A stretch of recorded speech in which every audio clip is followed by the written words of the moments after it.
And good morning. How are you, everyone? How's it going? Today is Tuesday, June 3rd. Yeah, Tuesday, June 3rd. How's it going? I'm Cousin Matt, your host, and welcome to Nightly News this morning. So, we've got some stories for you today. How about that? All right. So, just looking at the chat, looks like we got Loner Nick here. Good morning, Loner Nick. Glad to see you. So, I need to adjust something on my settings here real quick. There, let's do that so that I don't have myself echoing in my ear there. Yeah, so here we are again. It's episode 7 of Nightly News this morning. We're going to get into it. We're going to do some ground news. We're going to do the stuff that we do on the mornings when we do it. So, it's the AM, so you know. We got our Juneberry Red Bull. So, we're going to get into it here. We're going to do some news. I've got my setup a little bit changed, so I feel a little bit disoriented this morning. Normally, I'm looking at my big monitor to do my news stuff, but I realize that that's up and my eyes look away. So I've got my regular computer monitor like right here in front of the camera, and I'm going to try to read off of that. It's smaller, but it should help me look like I'm making eye contact with everybody, which I've been rewatching the older episodes and I'm like, it doesn't look like I'm really paying attention. It looks like I'm looking away a lot. So we're going to try this. We're going to see how it goes. And yeah, let's get into it here. Let's do the damn thing. So we're going to jump right into it and we're going to get going on our first story today, which is about a woman who wants to give back her January 6th pardon. So it says, I've got my ground news agitator pulled up here, and it says, convicted January 6th rioter known as ex-MAGA Granny says Trump is all lies. This story was brought to me by somebody who's personally close to me. I didn't just pull this story off of the agitator. There are people who know what I do, and sometimes they hand me stories and stuff, and they're like, hey, this is interesting. And it was brought to me yesterday or the day before, and I was like, wow, this is really interesting. And it's specifically interesting because a lot of people don't know, but I was actually not super proud to admit this, ironically, but for a short while in 2018, like a matter of months, I was a Proud Boy. Jeff knows, some of the other people that I do YouTube stuff with know, I wasn't in the movement for very long. I was targeted by an undercover FBI agent who wanted me to be an informant on them, and I was like, nah, those people don't fuck around. I'm not trying to get shot. I'm not trying to do any of that. So I respectfully, I guess, backed away, and I was like, I don't want to be any part of this anymore. But with my having some ties to them and like seeing how that whole movement works, this story kind of like it's a little bit more personal to me because like this is somebody who is coming out and saying, hey, I was disillusioned by the MAGA movement, which I completely understand how that goes. So we'll look down here. We see that we have 50% coming from the center as far as our bias distribution goes, 17% from the right, 33% from the left. When I pulled this story up yesterday, there were 2 stories about it. There are 8 today. So we get a little bit better bias distribution here, but it was mostly just the left. Like this was a completely right blind spot until it says the bulwark, which leans right with high factuality, picked it up. But that's not who we're going to be reading today. We're going to go down and we're going to read the story from CBS News. And I've already got it pulled up here. So, former Trump supporter Pamela Hemphill refuses and returns her January 6th pardon. So, let's just get into it. Let's see where Pamela's coming from here. So, amid the wave of pardons and commutations, President Trump has doled out to some of his supporters and surrogates. One former MAGA loyalist in Idaho is fighting to return her pardon. Pamela Hemphill is one of more than 1,500 people who Mr. Trump pardoned earlier this year for their roles in the U.S. Capitol insurrection. She has invoked help from her Republican senator to formally refuse and block the pardon Mr. Trump issued her on January 20th, his first day back in the White House.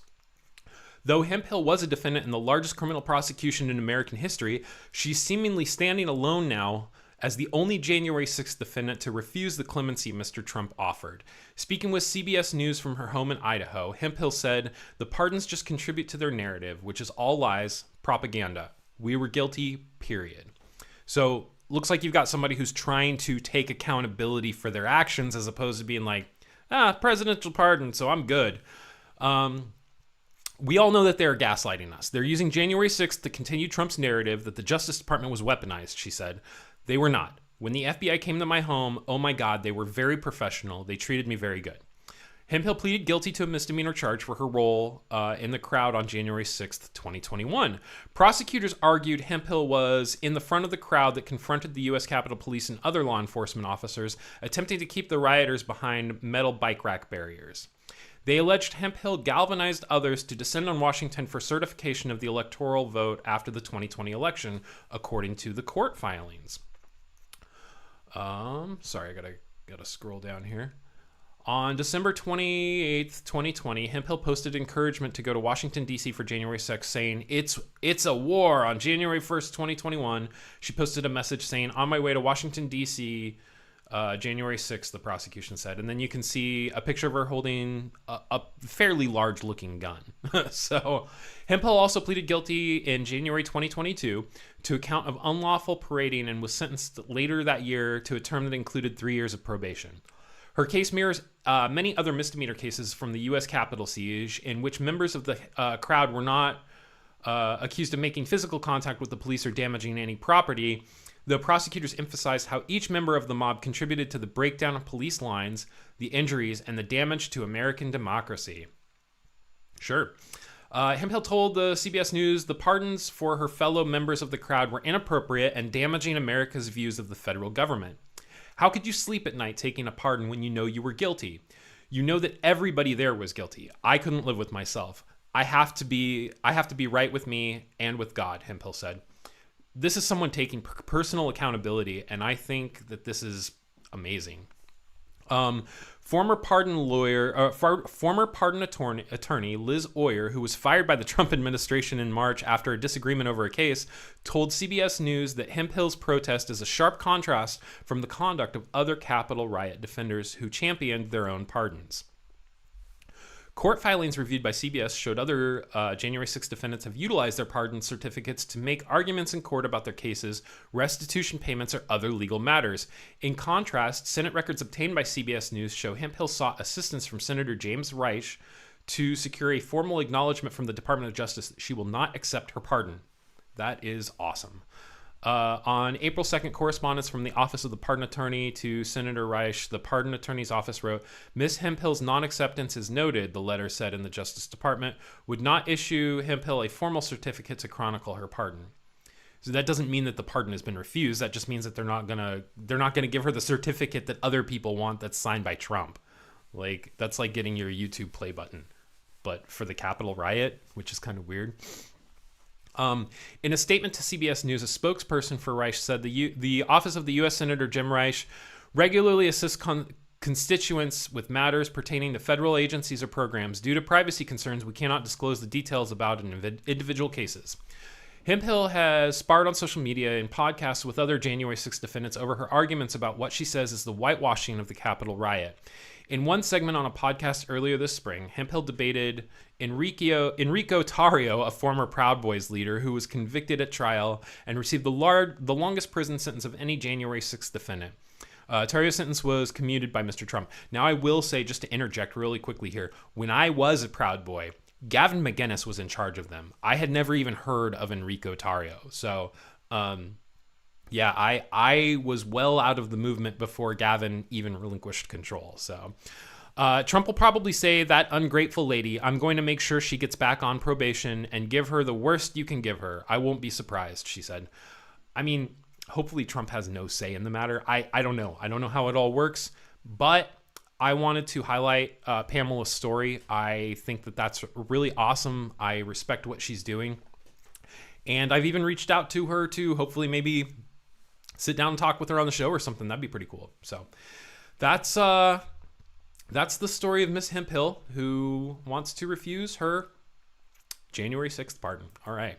So story one in the bag. How's everybody doing this morning? I'm doing pretty good. I slept about an hour and a half, 2 hours last night, something like that. So absolutely ready for today, of course. What have we got next, Tubes? What have we got next? So I did, just to kind of BS a little bit between segments and kind of make this last a little bit longer. I had talked before I went on tour about needing to get some more equipment before I could take the show with me on tour. I went and did that. I got a USB powered microphone input device that I can monitor and everything. So it's basically like my mixing board, but just for one microphone.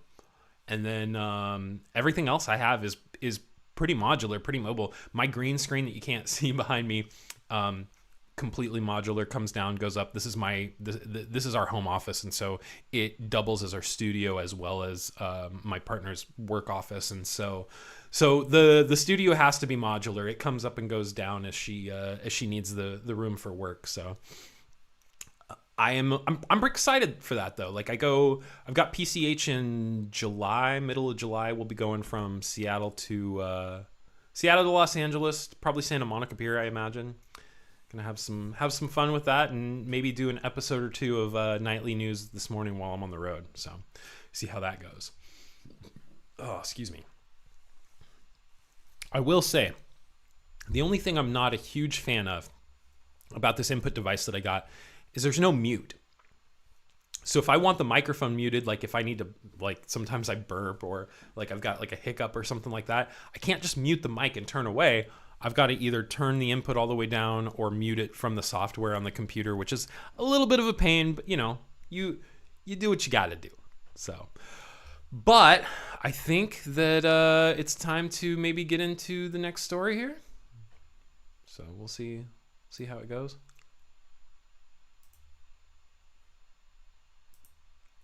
All right, story number 2 this morning. Meta aims to fully automate advertising with AI by 2026, Wall Street Journal reports.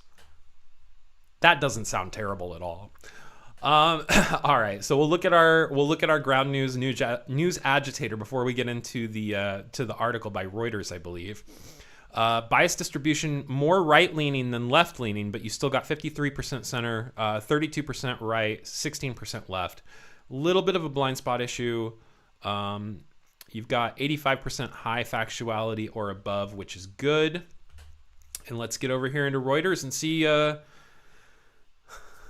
what our dystopian future looks like. All right, Meta Platforms aims to allow brands to fully create targeted advertisements with its artificial intelligence tools by the end of next year, the Wall Street Journal reported on Monday, citing people familiar with the matter. The social media company's apps have 3.43 billion unique active global users, and its AI-driven tools help create personalized ad vision or variations, image backgrounds, and automated adjustments to video ads, making it lucrative for advertisers. A brand could provide a product image and a budget, and Meta's AI would generate the ad, including the image, video, and text, and then determine the user's targeting on Instagram and Facebook with budgeting suggestions, the report says. So just completely removing humans from the from the equation altogether, which is fine because, you know, these ads will probably be targeted to bots anyway, right? I don't know. This just seems very dystopian to me, and I can't do much but like smile and laugh as we head, you know, with our foot down on the accelerator pedal towards the cliff as fast as possible. So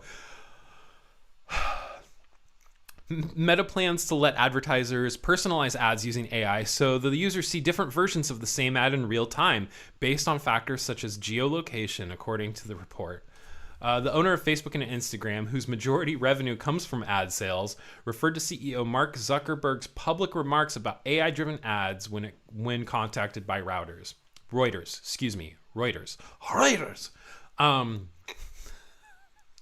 Zuckerberg last week stressed that advertisers needed AI products that delivered measurable results at scale in the not-so-distant future. He added that the company aimed to build an AI one-stop shop where businesses can set goals, allocate budgets, and let the platform handle all the logistics, because why have humans involved at all, right? Social media firms such as Snap, Pinterest, and Reddit are increasingly investing in AI and machine learning tools to attract advertisers and intensely an intensely competitive ad market. Meta shares were up nearly 1% in the morning trading, while stocks of Giant Interpublic Group and Omnicron Group fell 1.9 and 3.2% respectively. I don't know. So I guess they're just giving us prices of other tech firms to compare like what this announcement is doing for Google, or for Facebook and Meta. Technology firms such as Google and OpenAI have launched video and image generating AI tools, but their widespread adoption in advertising remains in doubt, and marketers weigh concerns over brand safety, creativity, control, and quality, because all of those concerns are valid. Like, what are we doing here, people? So AI is going to be in control of Meta's advertising. That's fantastic. So whoever has the most money and the most powerful AI wins. I don't know. I just see more and more dystopia as we go along. And I just want to highlight this story. We've talked about AI on this show before. I think that this is another important thing to bring up. So yeah, but that's what I got for that one.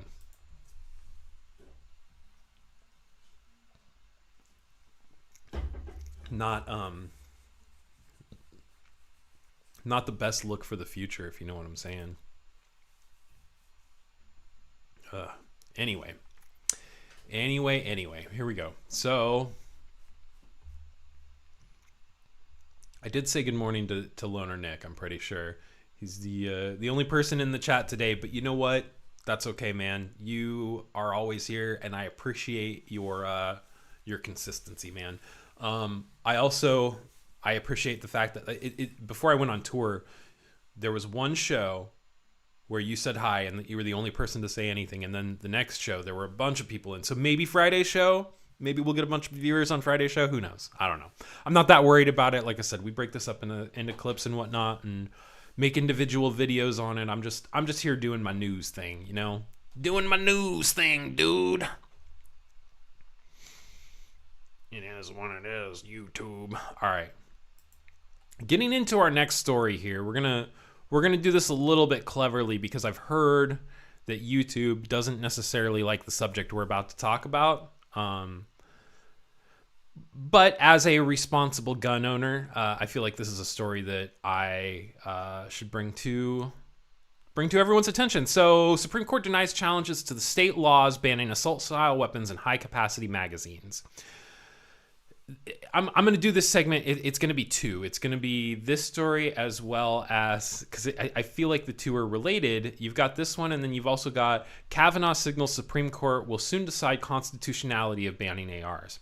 So the Supreme Court refused to bring up a challenge to a state law banning ARs and high-capacity magazines.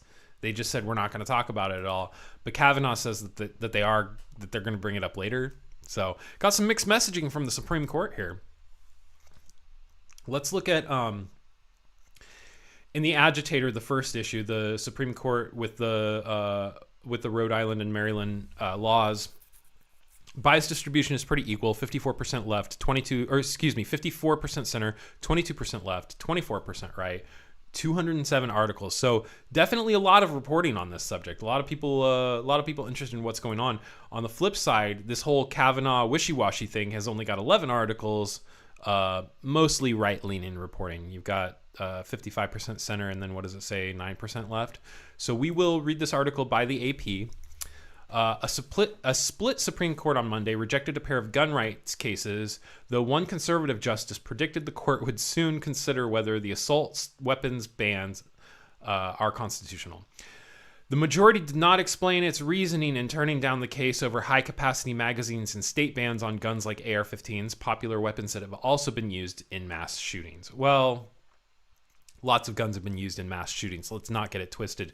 This is selective reporting to try to push a narrative, and I don't like that when it comes to guns. I'm pretty against that. I feel like responsible gun ownership is probably a little bit more of the way to go, but I was brought up with them. I shot a gun the first time when I was 8 years old, so But the three conservative justices on the 9-member court publicly noted their disagreement, and a fourth said he is skeptical that the assault weapons bans are constitutional. Justice Samuel Alito and Neil Gorsuch said that they would have taken the cases challenging Maryland's ban, and Justice Clarence Thomas wrote separately that the law is likely to run afoul of the Second Amendment. I would not wait to decide whether the government can ban the most popular rifle in America, Thomas wrote. The question is of critical importance to tens of millions of law-abiding AR-15 owners throughout the country, which is true. Justice Brett Kavanaugh agreed with the decision to pass on the case for now, but indicated he is skeptical such bans are constitutional and expects the courts will address the issue in the next term or two. The Maryland law was passed after the 2012 shooting at Sandy Hook Elementary School in Connecticut that killed 20 children and 6 adults.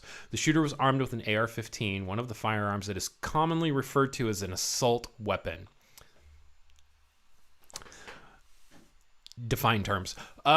Several states have similar measures, and congressional Democrats have also supported the concept. The challengers have argued that the people have a constitutional right to own firearms like the AR-15, which most gun owners use legally. The case comes nearly 3 years after the High Court handed down a landmark ruling that expanded the Second Amendment rights and spawned challenges to firearm laws around the country. 10 states in the District of Columbia have similar laws covering major cities like New York and Los Angeles. Congress has allowed a national assault weapons ban to expire in 2004. The gun control group Everytown Law applauded the High Court's action, saying the measure makes communities safer. We will fight to ensure the courts continue to uphold these life-saving laws, said Janet Carter, managing director of the Second Amendment litigation. More than twice as many people died in mass shootings in which large-capacity magazines and assault weapons, defined terms, were used between 2015 and 2022, the group said. But the ban was lifted in 2004, so this seems like a false equivalency. Attorneys for Maryland argued that the guns aren't protected by the Constitution because they're similar to military-grade weapons. Okay, I'm going to pause in my reading of the story just for a second to ask people that if you think an AR-15 is a military-style weapon, please go do some research, okay? An AR-15 is closer to a .22 than it is to a military-style weapon. If you have something, if you want to debate me on that, please get into the comments and do so. I'm more than happy to do that. Yeah. So, attorneys for Maryland argued that guns aren't... Okay, yeah. So the gun rights group Second Amendment Foundation said that 7 other cases challenging the bans and plans to continue to aggressively litigate them. Millions of Americans continue to be disenfranchised from exercising their complete Second Amendment rights by virtue of these categorical bans. Executive Director Adam Kraut said, the High Court also rebuffed a bid to overturn the state's bans on high-capacity gun magazines in a case out of Rhode Island. Thomas, Alito, and Gorsuch said that they would have heard the case. More than a dozen states have also had similar laws limiting the amount of ammunition a magazine can hold, including here in Oregon, which really sucks, but it is what it is. Thomas and Kavanaugh have previously... I mean, if you need 30 rounds to do what most people can do it with in like 6 or 10, then you're spraying and praying. But an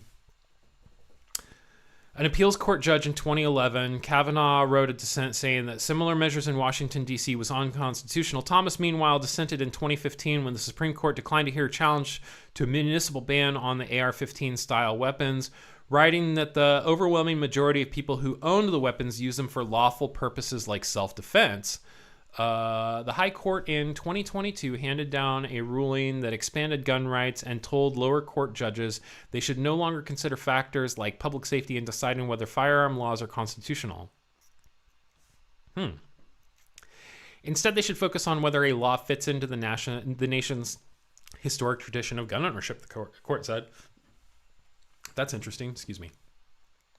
That led to a flurry of challenges to gun laws around the country, multiple restrictions struck down, and confusion among lower court judges over what gun laws can stay on the books.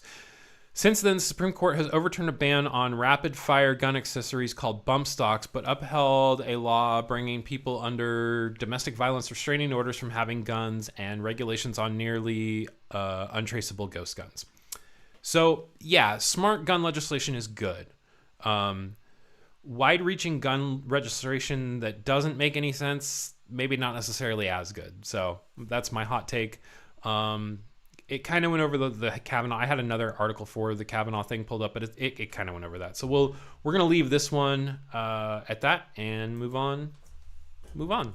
So, wow, it's already it's almost 7:00 and we still got what? Oh, just one story left.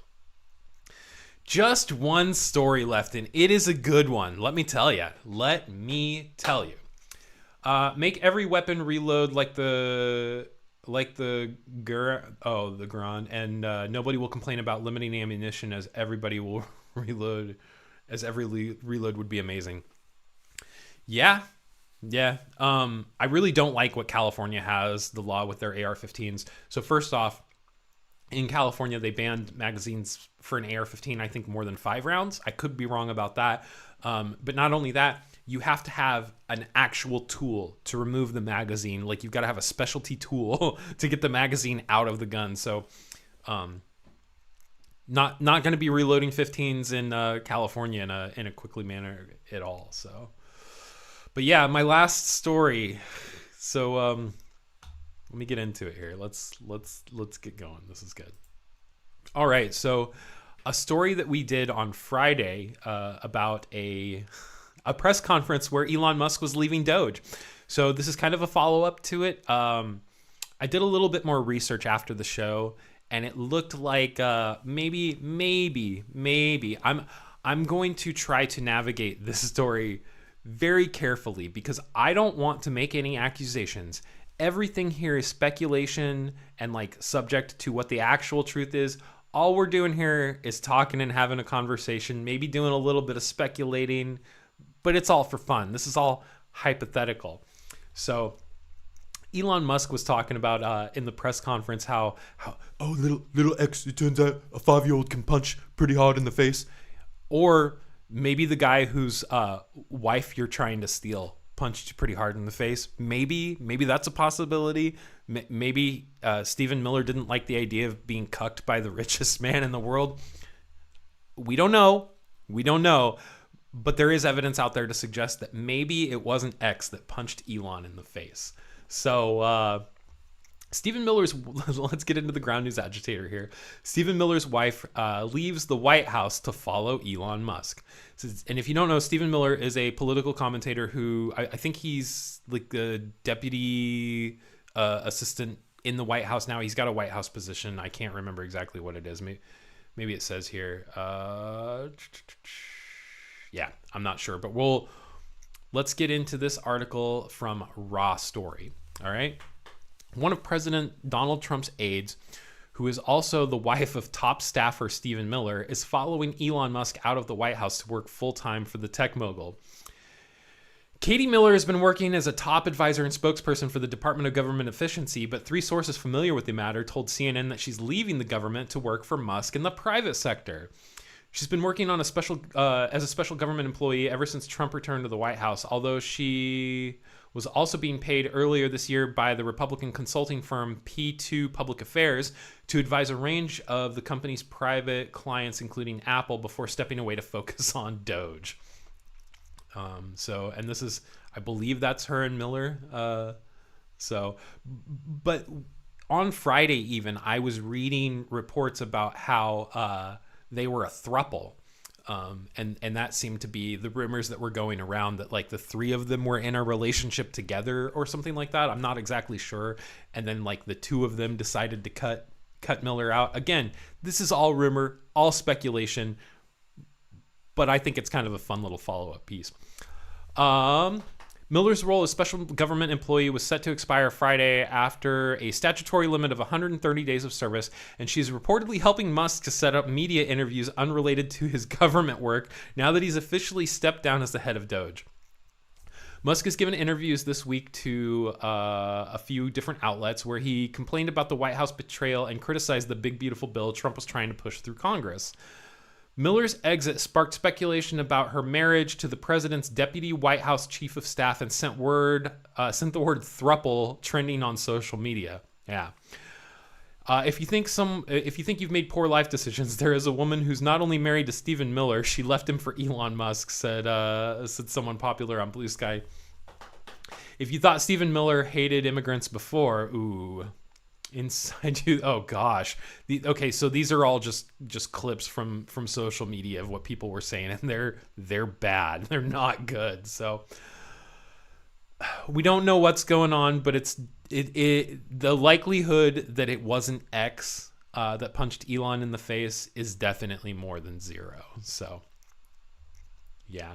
Anyway, but that was my little follow up to Elon leaving the Department of Government Efficiency, and I couldn't be more happy for him, you know. Anyway, so that's all the stories that I have for today. Nick, I appreciate you hanging out, man. You're the GOAT. Everybody else that was here, thanks for checking out Nightly News this morning, where we check out ground news and try to sort through the bias and just give you a little bit of an unfiltered look. Obviously, I do have my own personal biases, clearly, but I like to look at things from both sides, you know, kind of get an even feel on things and see where we're at. So that's all I've got for this episode of Nightly News this morning. I appreciate you guys checking everything out. We will be back on Friday at 6:30 a.m. We'll do the damn thing, all the good stuff. So thanks, guys. Cousin Matt here. Check out my social media, cousin_Matt1 at Instagram. You know where my YouTube is. Drop the video a like, do all the things, subscribe, notifications. You know the things. You know the things. Anyway, thanks, guys. Take care. We'll see you on the next one.